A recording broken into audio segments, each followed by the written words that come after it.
వార్త ఛానల్కి స్వాగతం.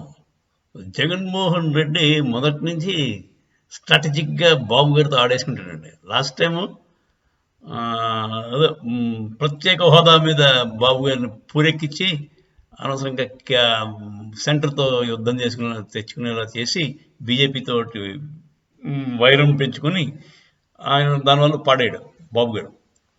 లాస్ట్ 2019లో. అదే విధంగా ఈ మాట ఏం చేశాడు, మొత్తం క్యాండిడేట్లు గబ గబ గబ గబ రిలీజ్ చేసిన లిస్ట్ 9 లిస్టులు రిలీజ్ చేశాడు.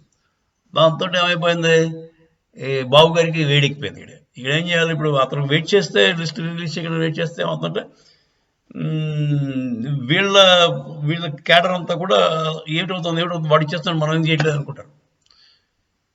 రిలీజ్ చేస్తే మళ్ళీ అసంతృప్తి ఉన్న వాళ్ళు జంప్ అవడానికి అవకాశం ఉంది. ఇప్పుడు బీజేపీతో పొత్తు ఉందా లేదా కరాఖండిగా తెలిసిపోతే రిలీజ్ చేసేయచ్చు. ఉందనుకోండి అప్పుడు ధైర్యంగా రిలీజ్ చేస్తారు. ఇప్పుడు లేదనుకోండి, ఇప్పుడంతా అక్కడ వైసీపీ నుంచి క్యాండిడేట్లు అంటే అక్కడ అసంతృప్తితో ఉన్న వాళ్ళందరూ బీజేపీకి రావచ్చు, టీడీపీ నుంచి వాళ్ళు కూడా జంప్ అవ్వచ్చు బీజేపీకి. సో ఈ ఇండిసిషన్ వల్ల టీడీపీకి చాలా ఇబ్బంది అయిపోతుంది. ఆఖరికి అనౌన్స్ చేశాడు పాపం, ఒక 90 మందిని టీడీపీ క్యాండిడేట్లను అనౌన్స్ చేశాడు, 25 మంది 24 మంది జనసేనకి ఇచ్చాడు. కాకపోతే అనౌన్స్ చేయడం వల్ల ఇంకో ఇబ్బంది ఏంటంటే, ఇప్పుడు ఈ మిగిలిన అసెంబ్లీ ప్రైమ్ ఏరియాలను అనౌన్స్ చేశాడు, రాజమండ్రి, విశాఖపట్నం, విజయవాడ, ఆ టైప్లో. మరి బీజేపీ వాడు పొత్తు కావాలనుకుంటే వాడికి ఆ ఏరియాస్ కావాలనుకుంటే వాళ్ళకి అదే ఏరియాస్, రూరల్ ఏరియాలో వాడికి అక్కర్లేదు బీజేపీ వాళ్ళకి సిటీలోనే వాళ్ళ స్ట్రెంగ్త్. అంచేత వాళ్ళు వైజాగ్ సిటీ కానీ లేదా రాజమండ్రి కానీ వాళ్ళు ఎక్స్పెక్ట్ చేశారు. అవన్నీ వీళ్ళు అనౌన్స్ చేసేస్తే ఇంకా పొత్తు పెట్టిన లాభమే ఉందని వాళ్ళు అనుకుంటున్నారు. ఇంకా మెయిన్ రీజన్ బిహైండ్ బీజేపీ ఇలాగా సాగదీయడానికి మెయిన్ కారణం ఏంటంటే అంటే వాళ్ళ సర్వేలు ప్రకారం టీడీపీ విన్ అవ్వడానికి అవకాశం తక్కువ. సో ఒక గెలిచే గుర్రాన్ని మీద డబ్బులు పెడతాడు, కానీ ఎలాగో ఓడిపోతుందని వాళ్ళ సర్వే ప్రకారం వచ్చింది కనుకన టీడీపీ తోటి అంత మక్కువ చూపించట్లేదు.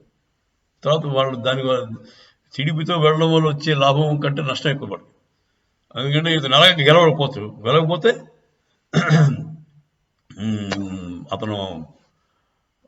అతను కేసులన్నీ చుట్టుకుని వస్తాడు మన బీజేపీతో. నా కేసులన్నీ మాఫీ చేసే నాకు మినిస్టర్షిప్ ఇవ్వమంటాడు సెంటర్లో. ఎందుకంటే తలకాయ నొప్పి. అంటే కరప్షన్తో వచ్చిన క్యాండిడేట్ని సపోర్ట్ చేసిన చెడ్డ పేరు వస్తుంది వీళ్ళకి. తర్వాత ఒక సెంటర్లో ఏదో మినిస్టర్షిప్ ఇవ్వాలి, ఏవియేషన్ మినిస్ట్రీ ఏదో ఇవ్వాలి, కొంత లెస్ ఇంపార్టెంట్. పెద్ద అయితే ఇవ్వలేరు వాళ్ళు, ఎందుకంటే ఆల్రెడీ క్యాండిడేట్స్ ఉన్నారు మనకి. బీజేపీ వాళ్ళు ఇప్పుడు రాజ్నాథ్ సింగ్ డిఫెన్స్ తిరుగులేని మనిషి, గడ్కరీ ఆయన్ని అక్కడ మచ్చలేని అంటే ప్రోగ్రెస్లో దూసుకుపోయే మనిషి. అలాగే నిర్మలా సీతారామన్ ఫైనాన్స్ బాగానే చేస్తుంది. సో ఇలా ఉండగా సడన్గా మన బాబు గారు వచ్చేసి నాకు రైల్వే ఏదో ఇచ్చామంటే, పీయూష్ గోయల్ కూడా బాగానే, పీయూష్ గోయల్ అతను రైల్వే అతను, అశ్విని ఆయన కూడా బాగా చేస్తాడు. సో ఎవరిని డిస్టర్బ్ చేస్తారు, చేయలేదు. అంచేత బాబు గారితో పొత్తు వల్ల బీజేపీకి వచ్చే లాభం నాకైతే వాళ్ళకి కనపడలేదు, నాకు కనపడలేదు. అందువల్లే వాళ్ళు అలాగా సాగదీస్తున్నారు. So very soon they will be no పొత్తు, no alliance between BJP and TDP అని నేను అనుకుంటున్నాను. చూద్దాం, 5వ తారీఖు అన్నారు మా బీజేపీలో వర్కింగ్ కమిటీ మెంబర్ ఒకరు ఉన్నాడు, గౌరీ శంకర్ గారిని. ఆయన చెప్పడం ఏంటంటే 5వ తారీఖు పొత్తు కుదిరిపోయింది, వచ్చేస్తుంది అనౌన్స్మెంట్ అంటాడు. చూడాలి మరి ఏమవుతాం. జై శ్రీరామ్.